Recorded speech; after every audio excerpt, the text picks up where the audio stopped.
రే మీ అన్న పెళ్లికి 3 వారాలు లీవ్ ఎందుకురా? అది కూడా సడన్ గా చెప్తున్నావు. అరే ఏం చేయమంటావా? ఇక్కడ ఇంట్లో చాలా పనులు ఉన్నాయి. అది కాదురా ధనరాజ్, 3 వీక్స్ లీవ్ అంటే నేను ఒక్కనే మేనేజ్ చేయడం కష్టం రా. అరే నాకేమైనా సరదా నా తౌఫిక్ భాయ్, ఉత్తి పిన్నానికి లీవ్స్ వేస్ట్ చేయడానికి అవసరమైతేనే కదా లీవ్ పెడతా. అయినా నాకు తెలియక అడుగుతున్నాను రా, ఒక మగాడి పెళ్లికి పెద్ద పనులే ఉంటాయి చెప్పు. ఒకవేళ నీ పెళ్లి అనుకో, దానికి 3 వారాలు లీవ్ పెడుతున్నావు అంటే ఒక అర్థం పర్థం. అన్నా నా పెళ్లికి అన్ని రోజులు నేను లీవ్ తీసుకున్నానా?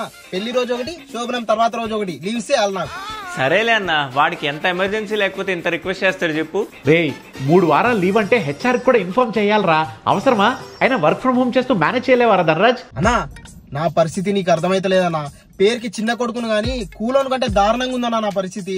పొద్దుగాల 5 లేపుతుర్రు, డ్రైవర్ కార్ది అంటుర్రు, సిటీ మొత్తం తిప్పుతుర్రు, కార్డులు పంచి పెట్టాలి, షాపింగ్లు చేపియాలి, వచ్చే చుట్టాలకి భోజనాలు, ట్రాన్స్పోర్టేషన్, అకామిడేషన్, ఫోటోగ్రాఫర్లు, వాళ్ళు వీళ్ళు, అమ్మో మెంటల్ లేస్తుందన్నా. అన్నా ఇంట్లో చిన్న కొడుకు అయితే నీకు తెలిసేదన్నా ఈ పరిస్థితి.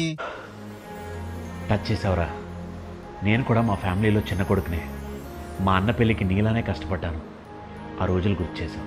రే ధనరాజ్, నేను కూడా మా ఇంట్లో చిన్న కొడుకునేరా, కానీ నీకు మాత్రం ఇప్పటి నుంచి పెద్దనని. 3 వారాలు కదరా, 3 నెలలు తీసుకో, ఇక్కడ వర్క్ నేను మేనేజ్ చేస్తా. రే తౌఫిక్, నువ్వేంట్రా మధ్యలో ఏదో పెద్ద మేనేజర్లా ఫీల్ అయిపోతూ వాడికి 3 వారాలు కాదు 3 నెలలు తీసుకోమని చెప్తున్నావు. నువ్వు ఆడి మేనేజర్వి, నేను బ్లడీ నాన్ సెన్స్. నవ్వుకోండి, బాగా నవ్వుకోండి.